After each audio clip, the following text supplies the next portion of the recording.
Baik, Assalamualaikum warahmatullahi wabarakatuh. Waalaikumsalam warahmatullahi wabarakatuh. Sepertinya ada pergantian pemain gitu tadi ya. Oke, baik, alhamdulillah kita masuk pada sesi yang kedua. Sudah ada pemateri kita yang luar biasa dan Ibu Nutanansi. Ada Pak Ari Dwi Haryono, MPD. Beliau sebagai dosen mata kuliah pakarnya di media dan sumber belajar dan sekarang di pembelajaran matematika, gitu ya. Oke, tidak berlama-lama, Pak Ari nanti akan memaparkan rancangan dari FPS pembelajaran matematika dan juga bagaimana strategi yang akan diterapkan dalam pembelajaran matematika. Dan nanti Bu Dian Ika akan merekam ya. Jadi Bapak Ibu nanti harus action semuanya ini ya. Sayap kiri, sayap kanan, atas bawah. Atas ya. Oke, monggo waktu dan tempat kami persilakan.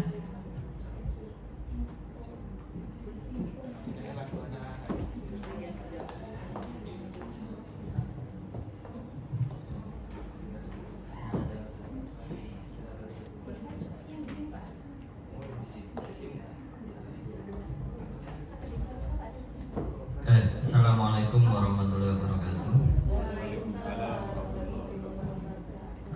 Pak Bus, Bu Erna, Bapak Ibu dosen yang saya hormati, alhamdulillah pada pagi hari ini kita panjatkan syukur Allah Subhanahu Wa Taala. Salawat dan salam kita aturkan kepada Nabi besar Muhammad Sallallahu Alaihi Wasallam. Bapak Ibu, ini kemarin saya diminta Pak Bus, Bu Erna untuk jadi model. Jadi model itu enak, kan kayak peraga. Makanya saya berdiri aja ketok, kan model soalnya. Model lungguh nggak ketok. Bapak Ibu saya langsung aja di yang akan dimodelkan. Yang akan dimodelkan kan berarti nanti perencanaan pembelajarannya yang akan dilakukan pembelajaran seperti apa. Nah kemarin ini kan dari tim modul Bu Erna ngasih file ke saya, ini langsung saya cuplik gitu. Tapi ada beberapa yang mungkin kita pikirkan gitu, artinya nanti di lapangan seperti apa pembelajarannya. Nah yang pertama berkaitan dengan indikator. Kenapa saya ke indikator? Karena di dalam suatu pembelajaran itu kan ketika kita ngajar, indikator itu yang ingin kita capai. Nah indikatornya ada 3. Yang pertama menyusun RPP atau perencanaan pembelajaran. Tapi di kurikulum Merdeka sekarang namanya modul pembelajaran. Nah mahasiswa diminta untuk menyusun modul pembelajaran. Yang kedua berarti dia menggunakan produk. Makanya nanti produknya itu diferensiasi. Jadi tidak hanya RPP dalam bentuk tertulis, tapi nanti berbagai produk nanti. Kemudian yang ketiga, bagaimana dia bisa mengimplementasikan modul pembelajaran yang dikembangkan oleh mahasiswa. Nah ini indikator pembelajaran di kita. Nah materinya nanti karena ini menyusun RPP, yang pertama teori pembelajaran. Sebenarnya teori pembelajaran ini sudah di pertemuan sebelumnya, nanti diperkuat di apersepsi, yaitu teori pembelajaran matematika, kemudian CP numerasi di SD. Jadi numerasi di SD itu ada 4 Mas ya, yaitu ada bilangan, kemudian ada geometri, kemudian ada statistik atau penyajian data, kemudian ada peluang. Sebenarnya sekarang ada mulai peluang itu. Kemudian bagaimana nanti kita minta anak-anak juga ada media, bagaimana mahasiswa bisa mengembangkan media yang berdasarkan GETSI itu tadi. Jadi di situ tingkat keamanannya, tingkat gendernya nanti seperti apa media-media yang disusun mahasiswa itu. Karena di dalam RPP itu ada ini, ada media, ada bahan ajar, dan sebagainya. Nah oleh karena itu kita berikan materi ini secara bertahap, tapi ini karena di RPP ini materi yang sudah menyeluruh artinya. Kemudian integrasi topik literasi. Nah ini yang saya sampaikan tadi. Nah yang integrasinya ada di media literasi, Nah, media ini sebenarnya sifatnya terbuka. Jadi open ended, bagaimana mahasiswa bisa mencari berbagai jenis media pembelajaran yang berkaitan nanti dengan RPP, karena RPP-nya nanti juga terbuka. Jadi semuanya terbuka, open ended. Jadi mahasiswa menentukan materi dengan materi yang berbeda-beda. Nah, kelasnya tingkatannya juga berbeda. Ada kelas 1, 2, 3 sampai 6. Nah, bagaimana dia bisa memilih materi dengan topik materi yang berbeda, sehingga medianya pun akan berbeda. Nah, ini akan kita kembangkan. Nah, ini menuntut literasi mahasiswa. Nah, ini produknya seperti ini. Kemudian yang kedua, lingkungan literatnya. Nah, lingkungan literat ini bagaimana secara offline maupun online. Jadi bagaimana dia bisa mencari lingkungan literasi di bentuk daring. Kemudian bagaimana dia bisa membuat lingkungan literasi berbentuk offline itu, sehingga dia bisa menemukan sesuatu unik tapi tidak menyimpang dari teori-teori belajar. Nah, ini dibutuhkan literasi yang bagus bagi mahasiswa. Pemahaman, membaca pemahaman di sini bagaimana dia bisa memahami konteks materi yang akan disajikan ketika menyusun perencanaan pembelajaran itu. Kemudian di pertanyaan tingkat tinggi ini bagaimana kita memberikan suatu stimulus pada mahasiswa. Kita bilang stimulus, kenapa? Kalau saya kasih pertanyaan jawabannya apa gitu.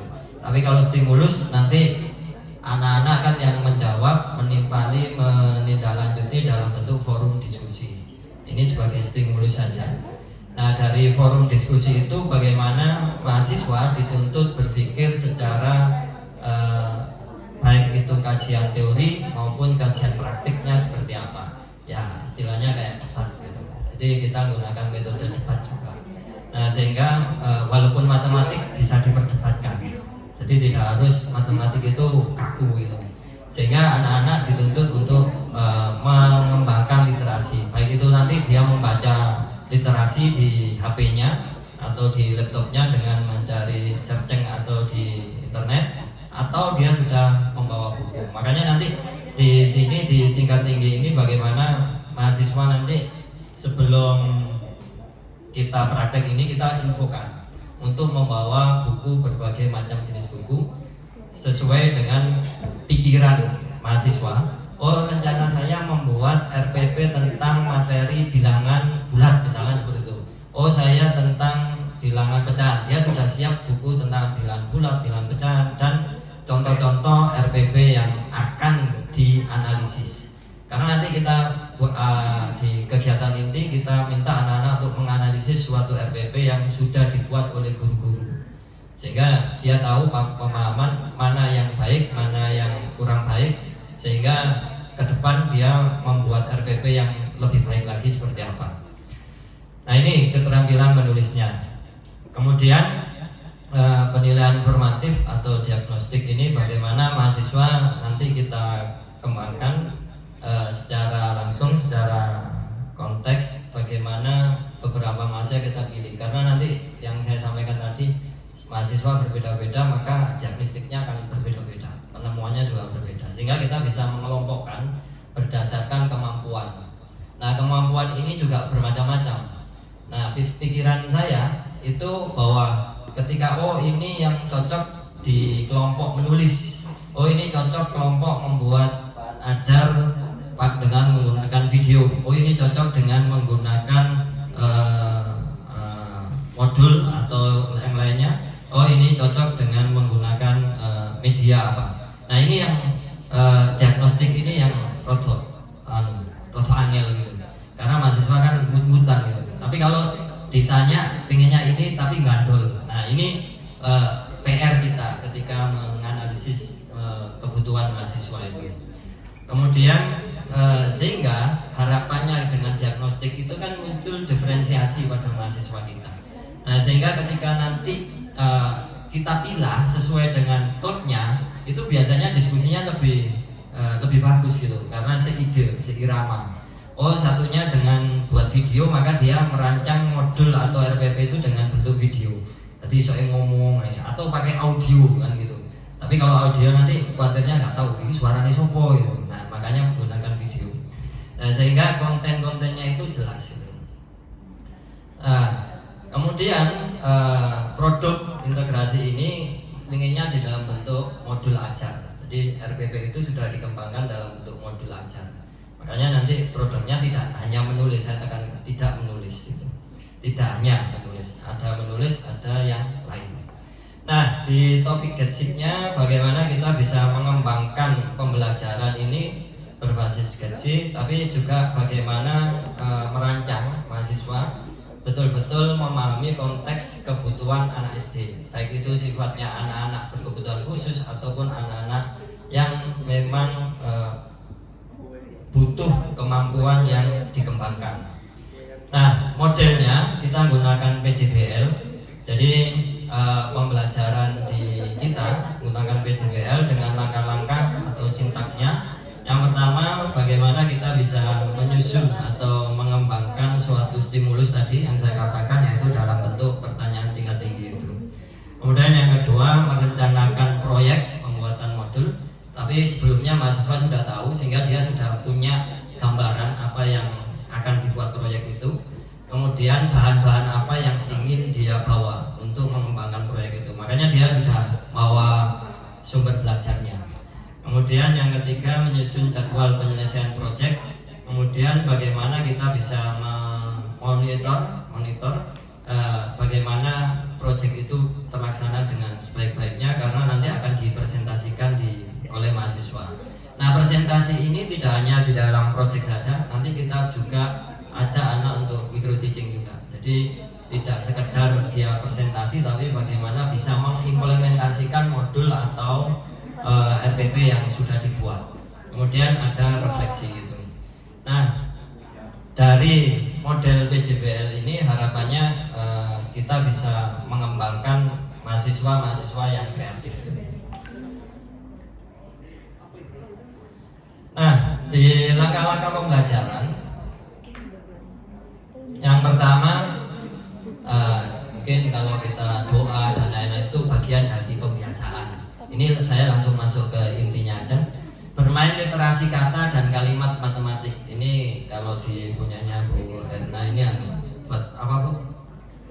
Pemanasan ini. Nah, bermain literasi kata dan kalimat matematik ini saya pengen tahu anak-anak mahasiswa ini permainannya agak tingkat tinggi, karena untuk mahasiswa ini pemahaman tentang matematik seperti apa gitu, sehingga dia bisa mengembangkan dengan betul seperti apa. Nah, permainannya seperti apa? Contohnya gini, saya membuat suatu kata nanti kita bagi menjadi beberapa kelompok. Masing-masing kelompok menyebut satu kata, dia yang terakhir nanti merangkai menjadi suatu kalimat. Tapi kalimat itu harus betul di dalam kalimat matematiknya. Jadi tidak sekedar dia berkata gitu. Nah, ini yang melatih literasi mahasiswa.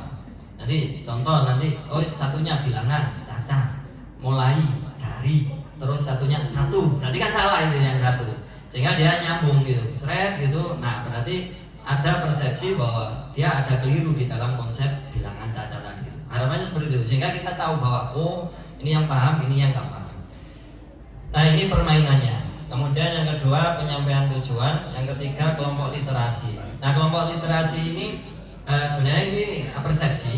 Kita mengulang materi-materi sebelumnya tentang teori belajar di matematik, apa itu menggunakan Brunner atau kayak yang lain.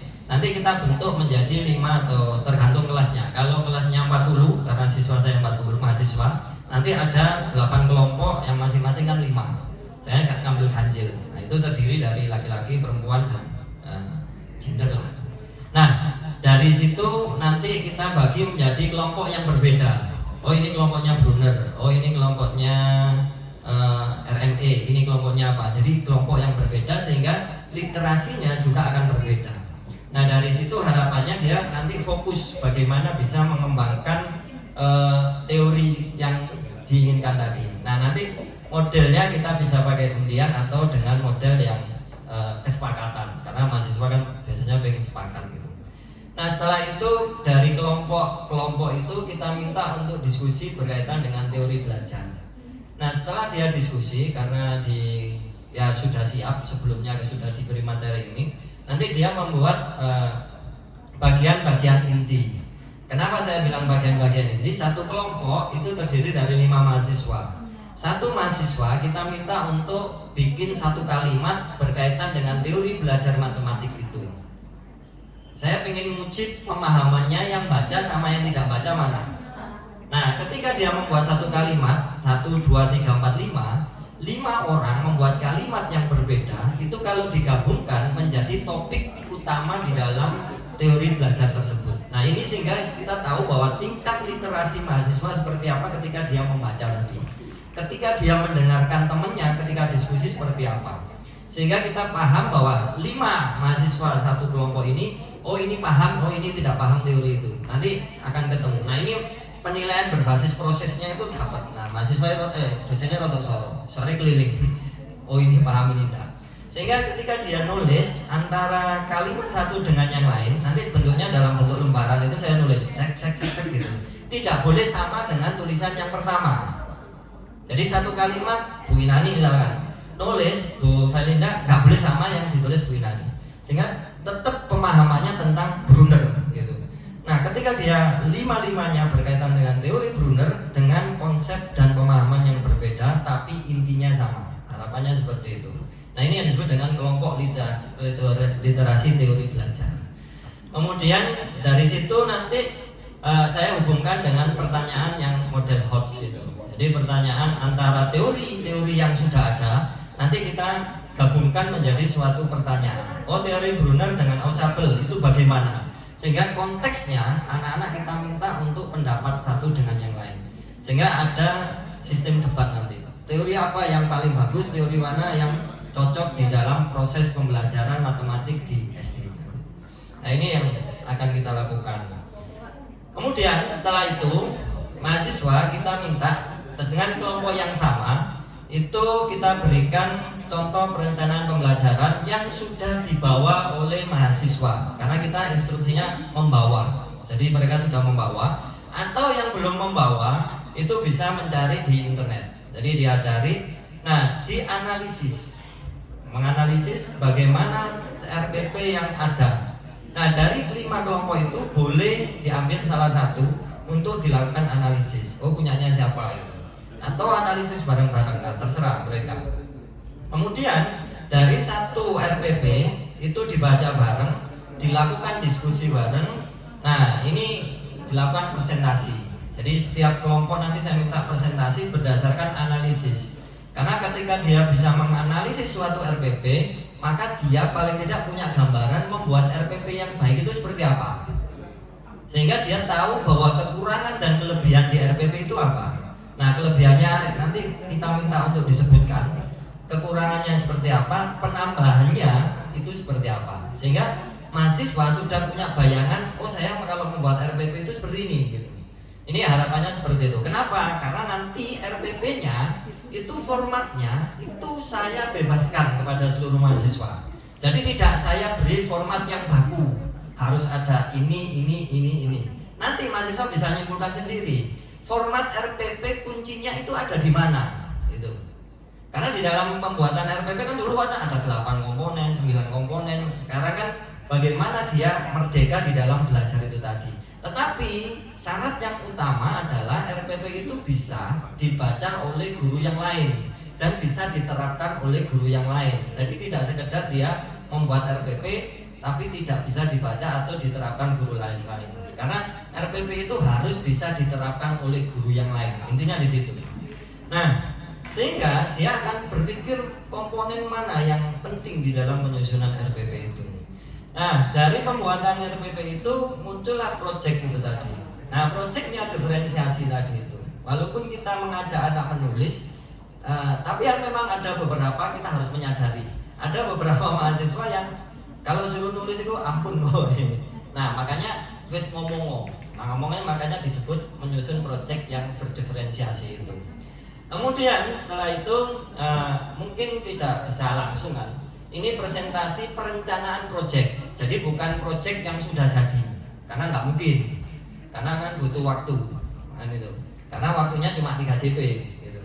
Nah, perencanaan projectnya dia nanti seperti apa modelnya dengan RPP yang akan dikembangkan. Jadi proyek yang O dalam bentuk tulisan, O dalam bentuk video, atau dalam bentuk yang lain. Nah, oleh karena itu di dalam penilaian kita sebagai dosen nanti penilaiannya 2, berbasis proses dan penilaian produk. Berbasis proses itu bagaimana kita setiap dia presentasi, setiap dia menyampaikan, ini kita melakukan suatu penilaian.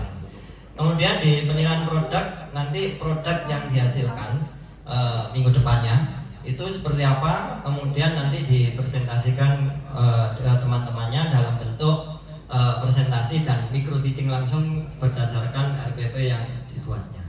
Mungkin itu Bapak Ibu yang bisa saya sampaikan. Terima kasih. Monggo Bu PT.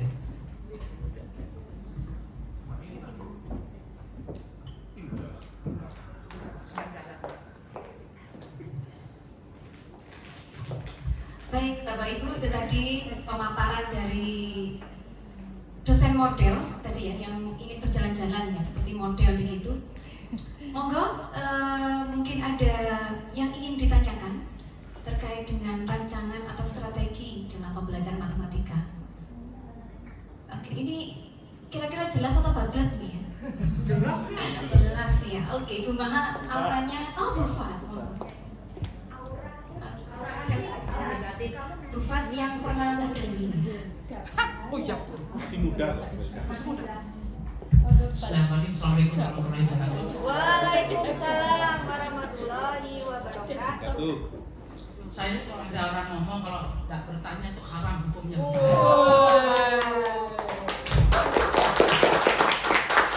Halo Pak, mantap itu. Oke, RPS ini akan dicobakan setelah pertemuan berikutnya atau itu untuk tahun depan? Itu ada pertanyaannya. Ya? Oh, ada yang jawab gitu. YBS-nya belum jawab, kok sudah yang jawab. Kalau tahun depan saya mungkin tidak tanya. Kalau ini setelah kuliah ini atau semester ini tinggal separuh katanya. Kata-kata proyek itu memang menarik bagi saya. Tetapi pesan saya cuma sederhana, proyek itu lebih banyak diarahkan kepada lingkungan kehidupan. Jadi tidak bersifat sangat teoritis. Kalau ke situ kembali lagi kita ke hal yang baru. Bapak kok tambah ganteng hari ini? Mata saya, apa mata saya yang sudah mulai kabur gitu? Jadi orang ganteng terus kayak kok ganteng kok hari ini? Ini Oh gitu ya. sepertinya yang sebelumnya mati. Oh iya ya lupa.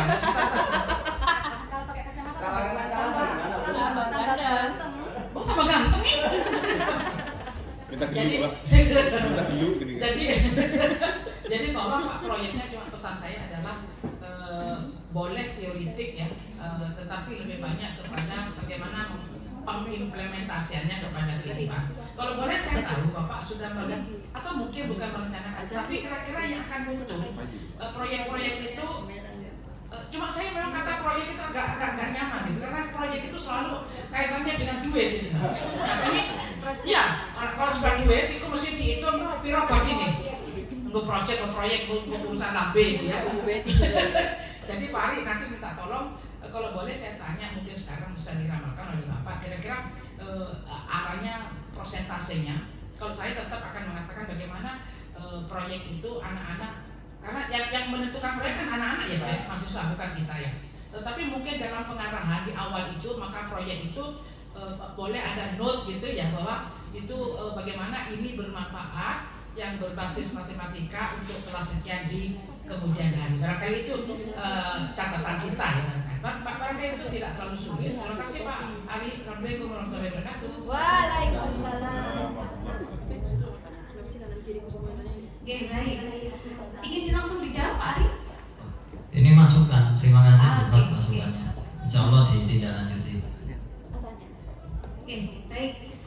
Oh, masih tetap di sayap kiri ternyata ya. Nanti jomplang. Selanjutnya saya rekaman berarti. Aku nggak nanya tapi ke kamera. Alhamdulillah. Oke, terima kasih Pak Ari. Tadi pemaparannya perkuliahan pembelajaran matematika nampaknya ketika dikemas seperti itu akan sangat menarik begitu.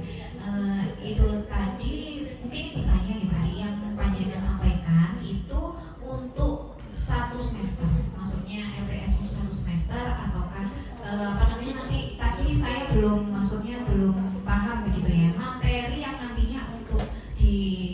diimplementasikan pada saat pilot gitu ya. Itu pada topik apa? Pembuatan modul ajarkah ataukah yang mana begitu? Ya, tadi yang disampaikan Pak Ari, ketika itu dikemas menjadi satu semester itu sangat menarik begitu. Tapi ketika banyak seperti itu, materi apa nanti untuk yang diterapkan atau diimplementasikan pada saat pilot project-nya?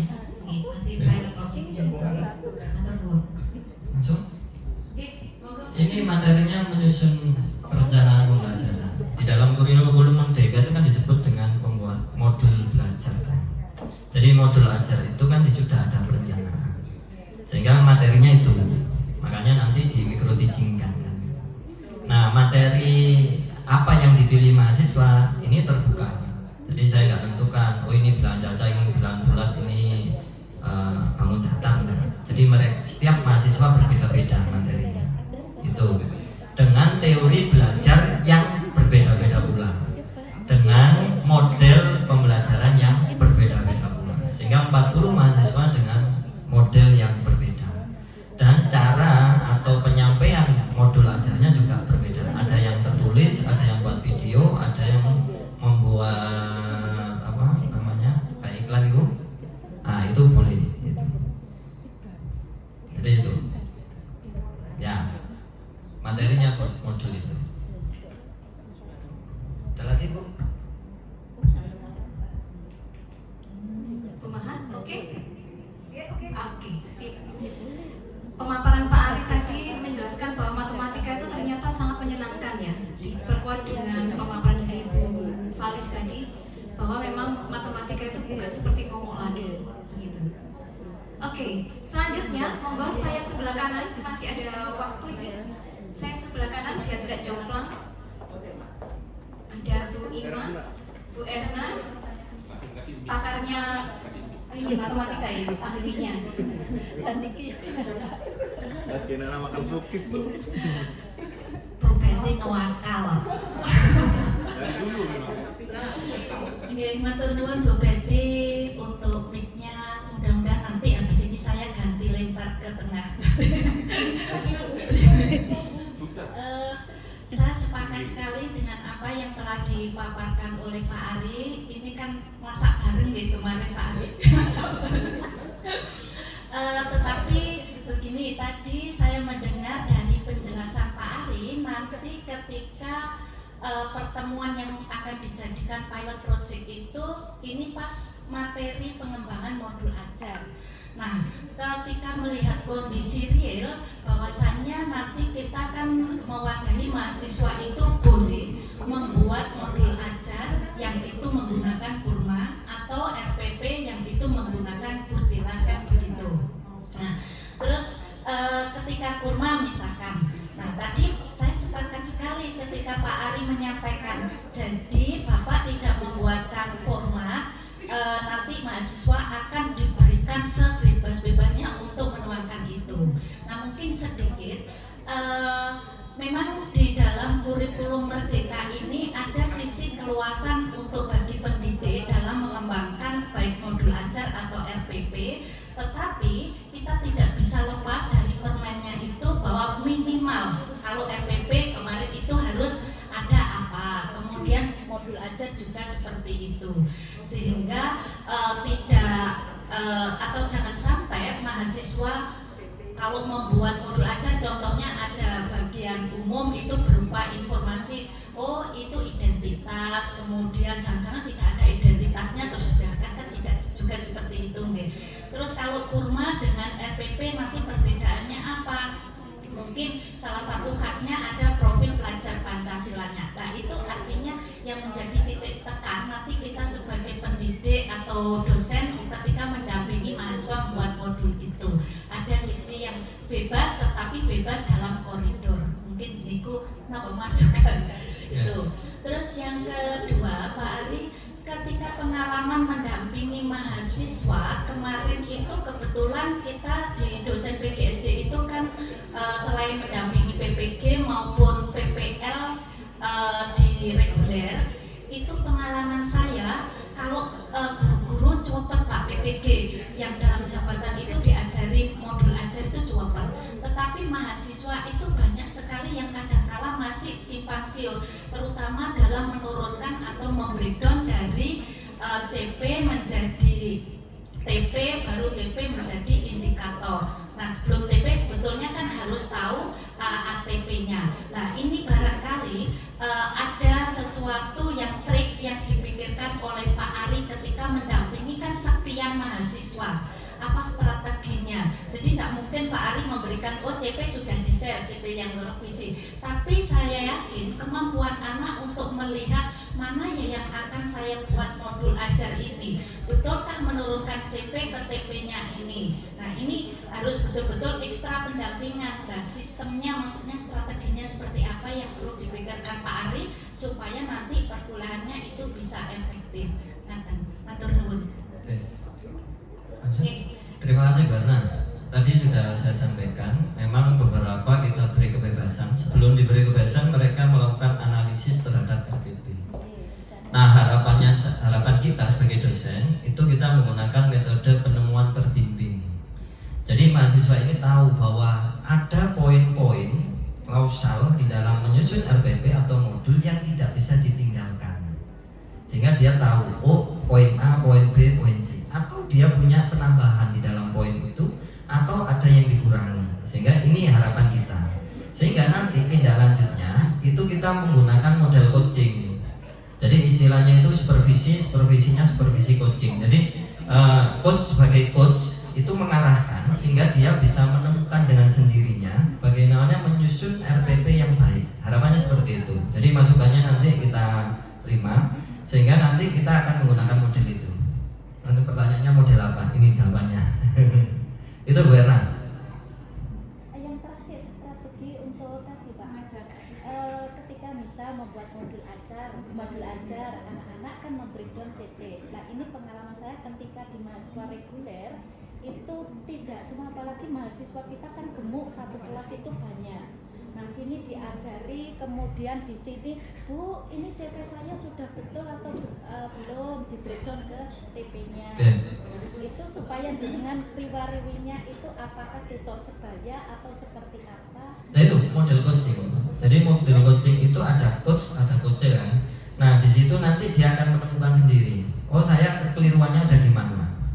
Nah, coach ini bisa kelompok, bisa individu. Jadi istilahnya kalau kita di pembelajaran itu kan ada supervisi. Jadi supervisi itu kan ada pra supervisi itu yang kita bahas itu modulnya RPP-nya dulu. Jadi ketika RPP itu nanti dia tujuannya apa? Nah, ini bisa, makanya ada kelompok tadi, ada kelompok teori-teori belajar. Saya buat teori itu tadi. Sehingga nanti dari 5 ini dijadikan model satu orang itu bisa, ini kelebihannya di mana, kekurangan di mana ketika membuat perencanaan itu. Nah, itu ada coach. Nah, nanti saya jadi coachnya, mereka jadi coachnya kan. Nah, di situ nanti muncul, idenya ini yang akan tersampaikan. Jadi bukan kita langsung, kamu salah, ini harus ini, enggak. Tapi nanti ada penemuan, makanya disebut penemuan terbimbing tadi itu. Sehingga dia menemukan kelebihan dan kekurangan dia membuat RPP tadi itu. Nah, ATP dan lain-lain tadi itu kan bagian dari pembuatan RPP itu tadi. Sehingga dengan sendirinya akan ketemu. Punya saya ada kekeliruan di sini, maka pembetulannya seperti ini. Nah, setelah itu harapan kita ketika dia sudah project ini jadi, harapannya kan 1 minggu, molor-molornya kan 1,5 minggu lah.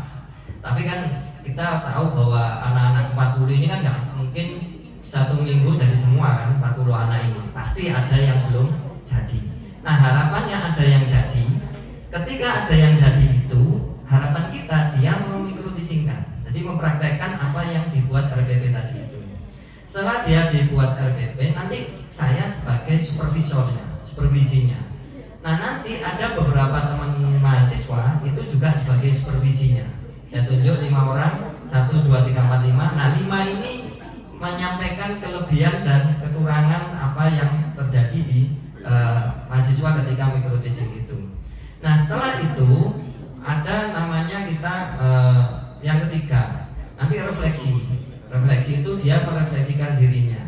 Ternyata ketika dia ngajar, kelebihannya ada di mana, kekurangannya di mana. Ternyata tadi indikator atau ATP dan lain-lain itu, ternyata mau menyimpang gitu. Maka dia berarti saya kelirunya di sini. Nah, ini harapannya seperti itu. Jadi modelnya gitu. Makasih ya.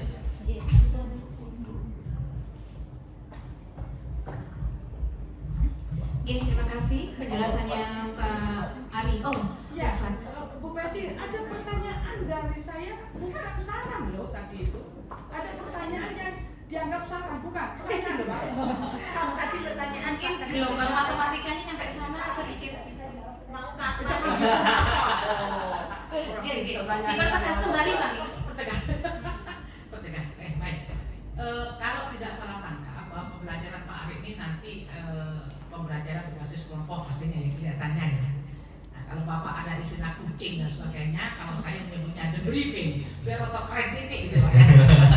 Jadi prosesnya harus kayak Bapak sebenarnya. Kemudian yang presentasi itu juga kalau kelompok saya, kuliah saya tuh selalu diundi. Kenapa? Karena kalau ditunjuk sejak awal mereka sudah siap-siap. Yang 5 itu pengikut. Barangkali nanti sebagai anu aja Pak, sebagai apa ya? Ya boleh dicoba lah ya. Jadi siapa yang tampil. Kalau memang itu kelompok, jangan ditunjuk dulu siapa yang tampil atau saya jadi guru. Supaya mahasiswa saya tahu Pak, selama masih bisa sembunyi, itu sembunyi dia. Kadang-kadang dia cuma karena tidak berani ngomong aja, dia bagus itu. Tapi dengan jalan diundi, maka setiap anak yang ada di kelompok itu siap gitu ya. Itu masukkan. Nah pertanyaan saya yang tadi, ini tadi tambahan, Bapak akan melakukan proyek Bapak itu, RPS Bapak itu di awal nanti atau sisa perkuliahan ini? Itu belum dijawab oleh Bapak tadi. Jadi RPS ini adalah untuk kuliah saya minggu depan. Oh, mulai minggu depan. Ya, Oke. karena sebelumnya sudah dibahas tadi. Oke. PW belajar dan lain-lain itu sudah Mungkin selesai. termasuk juga kepada Bu Faris pertanyaan Ya. saya. Gitu. Jadi sama-sama Bu Faris sudah menutup Ya. pertanyaan, tapi nggak kalah akal saya. Jadi, sorry bos. Nah, jadi maksud saya berarti semester nanti. Ya, jadi minggu depan ini hari Selasa itu. Ya. Kemudian yang berkaitan dengan kelompok tadi itu kelompok diskusi, tapi masing-masing tetap membuat dan siap-siap untuk tampil. Jadi bisa saja kalau kelompoknya 5 orang berarti akan ada 5 proyek gitu Ya, karena masing-masing individu. Makanya forum diskusi ini baik. tetap ada. Yes, oke. Berarti bagaimana Bapak memilih satu di antara sekian itu? Nah, nanti kan kita lihat di situ apakah dia punya kesepakatan ataukah diundi, ataukah nanti kalau cukup waktu, biasanya kan produk mencuri-curi waktu saya. Yep. Ada tambahan-tambahan waktu. Berapa? Nah, itu biasanya saya tampilkan semua. Gitu. Kayaknya kalau waktu sisa ini kayak nggak nutut Pak. Saya 5 JP. Oh itu dia, baik. Kalau memang 5 JP Bapak bisa terkelena-kelena di situ. Tapi kalau cuma 2 JP kayak saya itu ya biar rotok kelenger. Dan 5 JP. dan barangkali memang tidak ditunjuk itu penting Pak. Ya. Saya sudah Melatih kemandirian, percaya diri. Dan memang mereka tuh waktu diundi rujukannya luar biasa. Ada yang senang, ada yang wow gitu Pak. Nah disitulah menurut saya praktis itu kan di situ bahwa keberhasilan belajar kita. Tapi undian menurut saya memang luar biasa. Cuma memang sama dengan proyek, terus pengertiannya undian itu mesti judi, proyek itu mesti duit. Nah itu perlu di awal barangkali. Ya di awal sudah dijelaskan. Pak Ari, mohon maaf. Terima kasih Bu. Terima kasih. Baik Bapak Ibu, ini ada 40 juta orang ini, tapi suaranya kok anteng-anteng saja.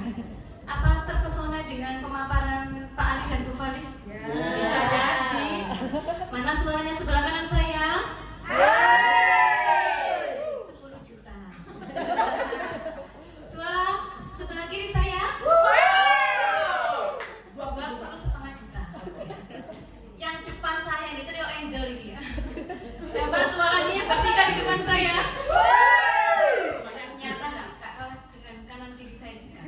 100 juta ya. Oke Bapak Ibu, sebenarnya waktunya masih panjang sampai malam nanti, masih kuat ini Pak Ari untuk berdiskusi dengan Bapak Ibu semuanya. Tapi karena sesinya sudah hampir rampung, sedikit saya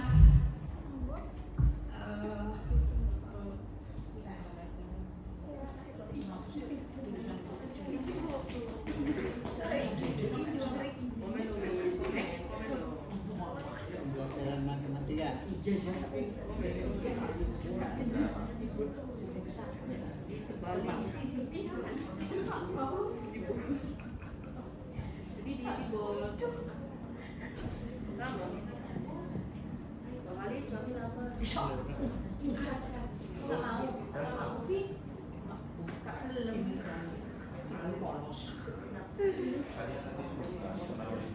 Oh, siapa tahu?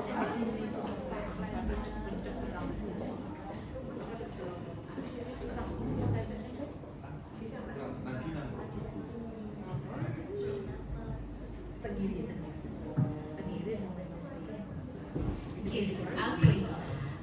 Karena sudah dinotis oleh Ibu MC, mungkin kita cukupkan pada sesi yang kedua kali ini. Ada satu kalimat terkait dengan matematika, bahwa matematika ini erat sekali dengan kehidupan. Jika orang membenci matematika, berarti dia tidak tahu bahwa adanya kehidupan yang sangat rumit ini. Kemudian dengan matematika ini kita belajar dengan logika, perasaan, aljabar yang berkaitan dengan kelogisan dan kewarasan dalam kehidupan kita, gitu ya.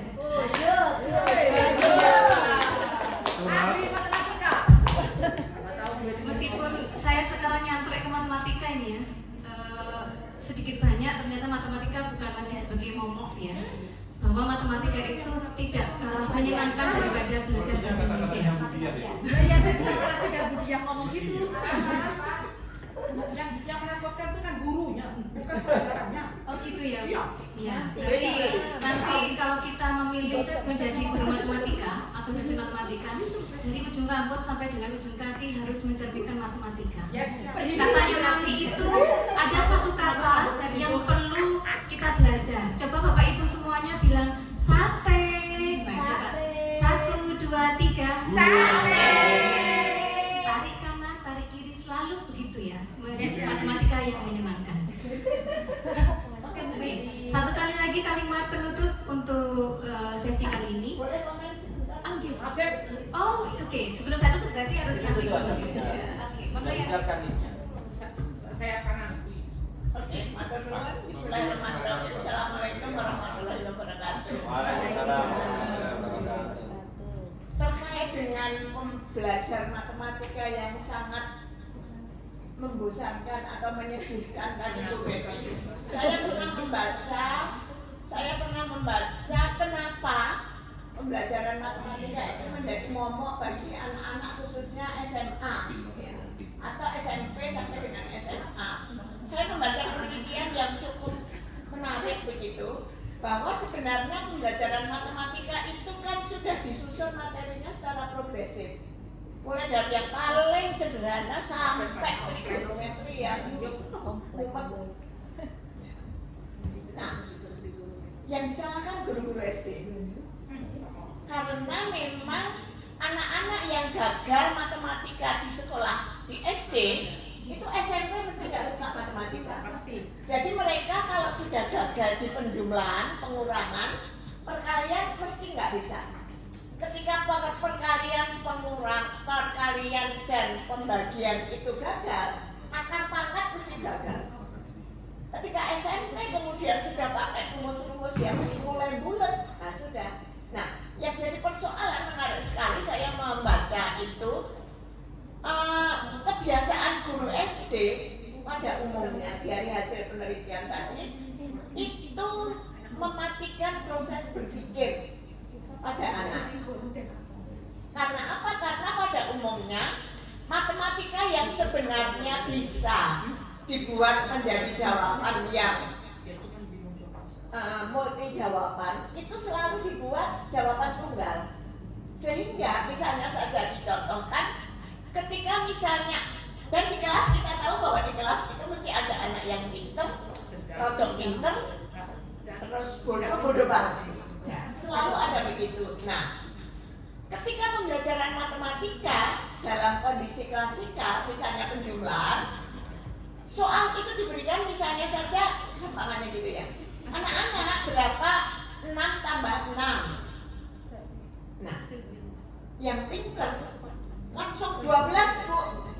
Pinter kamu Bagong. Padahal yang lain sedang proses berpikir, hitung pakai jari, kakinya di dinaikkan, mencocok, ngitung tadi. Tapi ketika betul 12, dia sudah berhenti proses berpikir itu. Kemudian berikutnya begitu terus. Nah, ketika itu terjadi terus-menerus, dia percobaan dia itu seminggu, proses berpikir sudah si Kardi Effendi tadi yang sedang mikir matang-matang sudah nggak mikir. Minggu berikutnya dia sudah, nanti Bagong kan sudah jawab.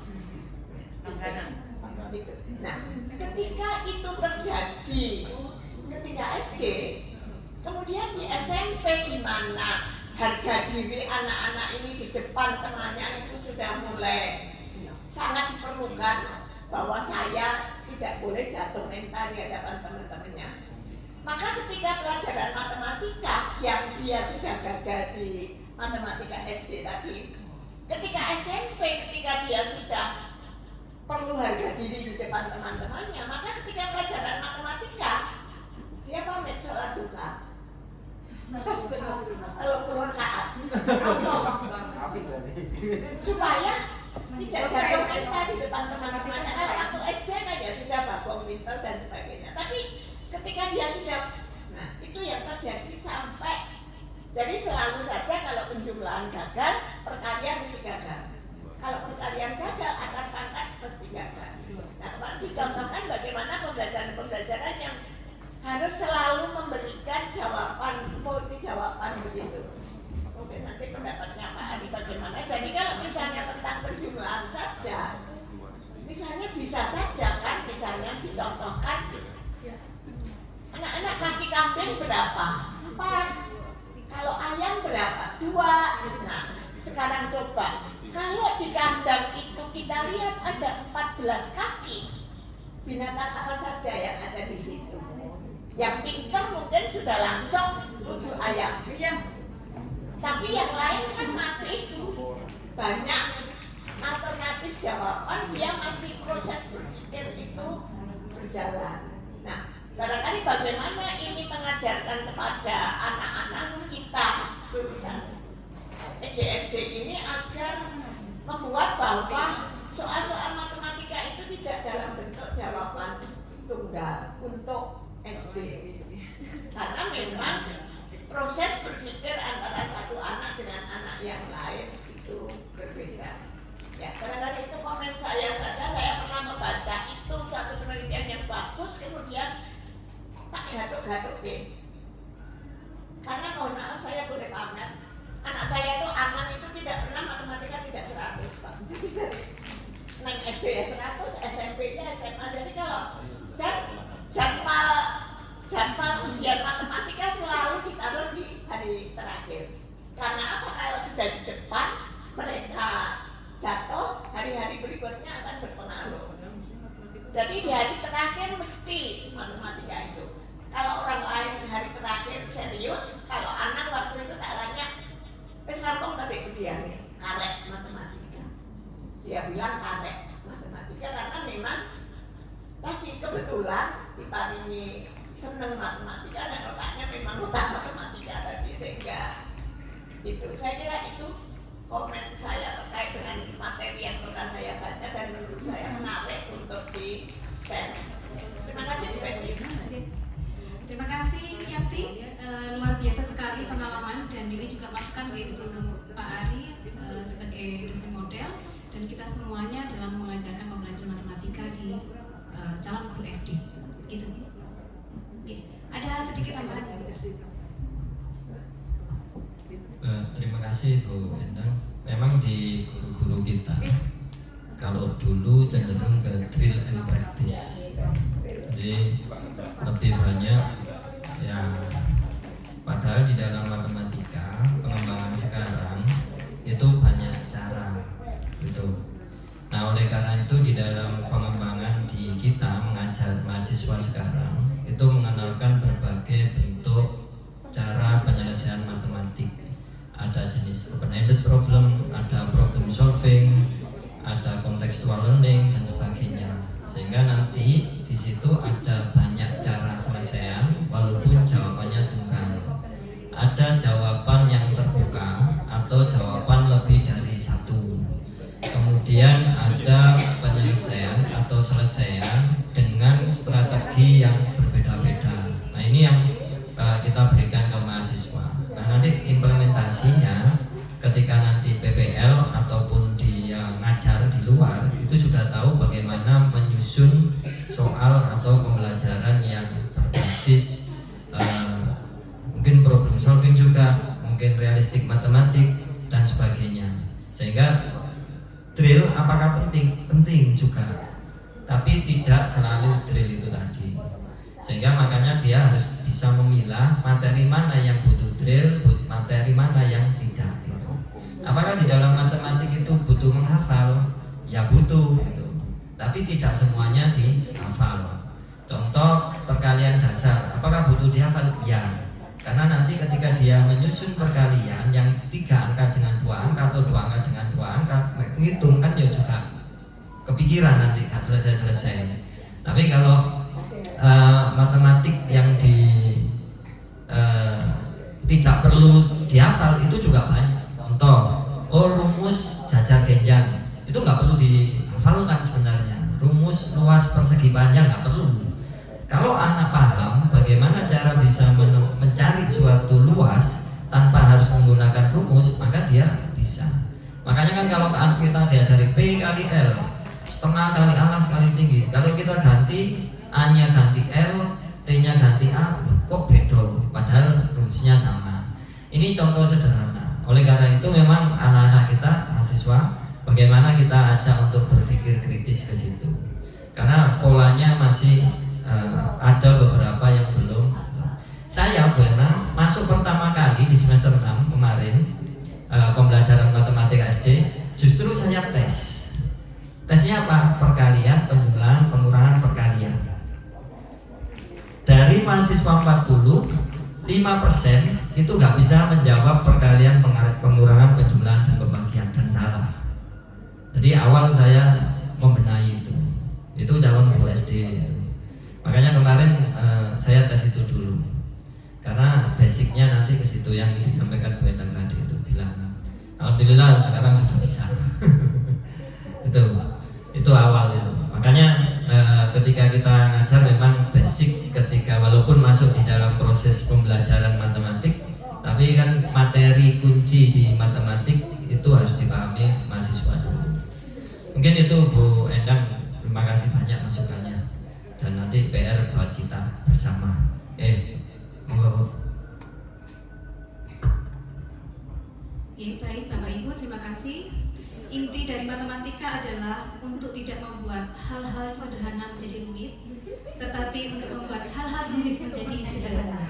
Baik, terima kasih Pak Ari, Bu Dian Ika, dan saya pamit dulu untuk sesi hari ini. Saya kembali lagi ke Bu Delora selaku MC. Akhir kalam, wassalamualaikum warahmatullahi wabarakatuh.